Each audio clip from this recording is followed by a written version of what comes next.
Hello everyone, welcome back. So अभी हम देखने जा रहे हैं नेक्स्ट क्वेश्चन हमारी क्वेश्चन सीरीज का, जो कि हम टेक्निकल कम्युनिकेशन पढ़ रहे हैं for BTech second year.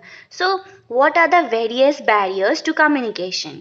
So communication एक ऐसा प्रोसेस होता है जिसमें हम इंफॉर्मेशन को एक्सचेंज करते हैं, आइडिया को, थॉट को, जो भी चीज़ है हम उसको एक्सचेंज कर रहे होते हैं एक से दूसरी तरफ, राइट। पर कुछ बहुत सारे ऑब्स्टिकल्स आ सकते हैं जो हिंडर कर सकते हैं इफेक्टिव कम्युनिकेशन को। तो हम इस वीडियो में इस क्वेश्चन का आंसर करते हुए हम उन सारे बैरियर्स को देखते जाएंगे। Type of communication barriers, first one is interpersonal barrier. These barriers arises due to an inappropriate exchange of word. जब इनअप्रोप्रिएट एक्सचेंज होता है हमारे किसी वर्ड का बिटवीन टू और मोर पीपल, ठीक है, किसकी वजह से होगा?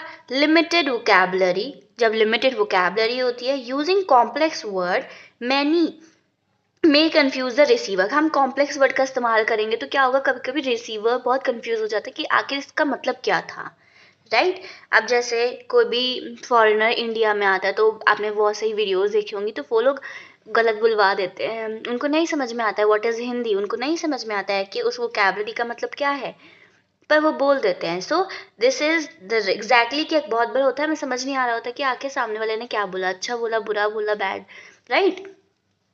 सो ठीक है, moving to the next.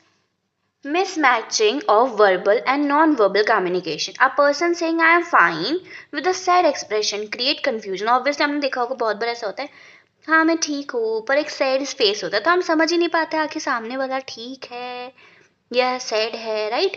Cultural differences आ जाते हैं। सर्टेन गैस्चर्स और वर्ड में have different meaning in different cultures. हो सकता है हर वर्ड का अलग अलग मतलब होता है हर अलग अलग कल्चर के बीच में, सो इसका भी बहुत बड़ा प्रॉब्लम हो सकता है। A manager giving unclear instruction to employ leading to mistake. अब क्या होता है, एग्जाम्पल है ये, अगर एक मैनेजर है वो एक अनक्लियर इंस्ट्रक्शन दे रहा है अपने एम्प्लॉय को, तो क्या होगा, उसकी वजह से मिस्टेक होगी। पुअर लिस्निंग स्किल की वजह से ये राइज होगा, नॉइस हो सकती है किसी कम्युनिकेशन चैनल में, राइट। अब moving to the next which is the intrapersonal barrier. These forms of barrier arises owing to the reason arises within the individual. ये एक individual की वजह से होगी, क्योंकि ये depend करता है how we think, how we perceive things, like, right. Each of us interpret the same data in different ways depending on the way we think. हर इंसान, कहते हैं ना, एक सिक्के के दो पहलू होते हैं, हम नहीं समझ पाते हैं कि क्या चीज़ किस तरीके से है, राइट। सो ये किसकी, अब जैसे सबसे पहला पॉइंट इसका आता है wrong assumption, assuming something without verifying fact can lead to miscommunication. बहुत बार होता है हम लोग ऐसी समझ लेते हैं हाँ यही सच है, हम लोग उसको वेरीफाई नहीं करते, इसकी वजह से मिसकम्युनिकेशन की वजह से एज्यूमिंग रॉन्ग थिंग हो जाता है। Varied perception, different people interpret the same message differently. बहुत बार क्या होता है, ऑब्वियसली एक मैसेज है वो डिफरेंटली हर इंसान देखेगा based on their background and experiences, right. Lack of confidence is the next point. A person may hesitate to communicate effectively due to lower self esteem. किसी का सेल्फ स्टीम बहुत लो है तो वो ऑब्वियसली जब कम्युनिकेट करेगा तो वो हेजिटेट करेगा, जिसकी वजह से इंट्रापर्सनल बैरियर हो सकता है। इमोशनल इंस्टेबिलिटी, एंगर, स्ट्रेस और एंजाइटी, ये सब क्या होता है, इफेक्टिव कम्युनिकेट, ये कैन अफेक्ट, ये सारे लोग, ये सारी चीज़ें हमारी क्लैरिटी इन कम्युनिकेशन को अफेक्ट कर सकती है। जैसे जैसे a student assuming that a topic is easy and not asking doubt later struggling in exam। अब क्या होता है, बहुत बार हम लोग सोचते हैं कि हाँ ये तो इजी है, ये सब समय बाद में समझ में आ जाएगा, अभी समझ नहीं आ रहा, बाद में देख लेंगे इसको, तो जैसा होगा, right. Sorry for the disturbance. ठीक है, तो क्या तो बहुत बार ऐसी चीज़ें हो जाती हैं कि हमको लगता है इजी है, बाद में देख लेंगे एग्जाम टाइम पर, right. Later struggling in exam, फिर बाद में एग्जाम में बहुत प्रॉब्लम होती है इस चीज़ की वजह से। अब हम moving to the next which is the organisational barrier.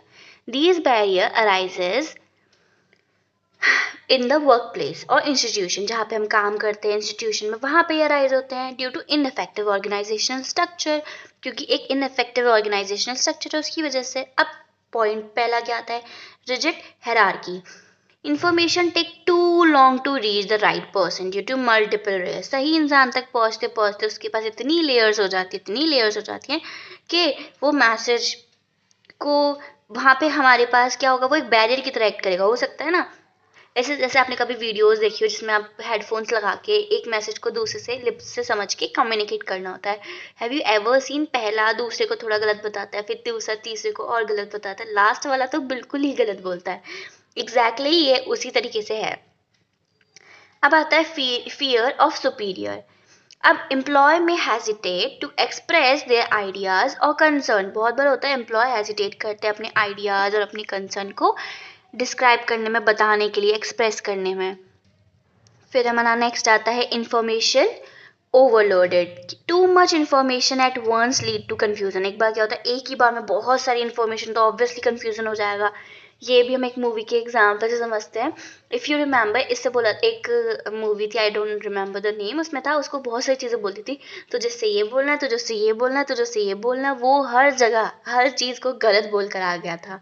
Exactly बस यही है कि जब बहुत सारी इन्फॉर्मेशन हो जाएगी तो ऑब्वियसली वो कन्फ्यूजन को लीड करेगी। Next is use of inappropriate communication channel.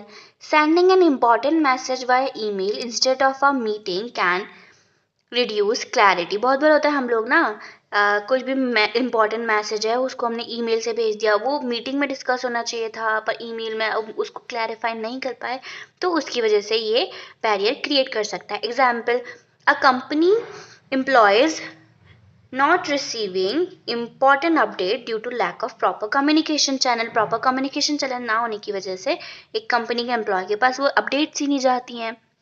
अब हम देखते हैं next barrier which is the physical and environmental barrier. These barrier occur due to the external disturbances जो communication को affect करेंगी, जैसे कि नॉइस हो सकता है। कभी कभी देखा होगा, हमको भी मीटिंग कर रहे हो, बहुत ज़्यादा नॉइस आ रही हो तो बहुत प्रॉब्लम क्रिएट होगा। Background noise in a meeting room makes it difficult to hear the speaker. Poor internet connection, कभी हम ऑनलाइन क्लासेस करते थे, याद है, तो बहुत बार कम्युनिकेशन टूटता था। In online communication a weak signal may lead to loss of important details. Next is physical disturbance, lack of face to face interaction due to reduce clarity. अब क्या है, फेस टू फेस इंटरेक्शन ही नहीं हो रहा है तो क्या होगा, जो भी क्लैरिटी है वो रिड्यूस हो जाएगी। जिसका एग्जाम्पल क्या है, a virtual meeting being disrupted due to poor audio quality. इसीलिए तो डिस्टर्ब हो गई कि इतना ऑडियो क्वालिटी खराब हो रहा था, इतना वीडियो खराब हुआ कि फिर उसको कैंसिल ही करना पड़ा। सो ये फिजिकल प्रॉब्लम्स हो सकती हैं। अब how to overcome communication barriers. तो कम्युनिकेशन बैरियर को हम ओवरकम कर सकते हैं by use simple and clear language. Simple और क्लियर लैंग्वेज का इस्तेमाल करके, एक्टिव लिसनिंग को प्रैक्टिस करके, इंकरेज करके ओपन कम्युनिकेशन को, use multiple communication channel, provide training and workshop. आप इसको पूरी तरीके से लिख सकते हो जैसे हमने लिखा है, इतना लॉन्ग क्वेश्चन और डिटेल में भी बता सकते हैं।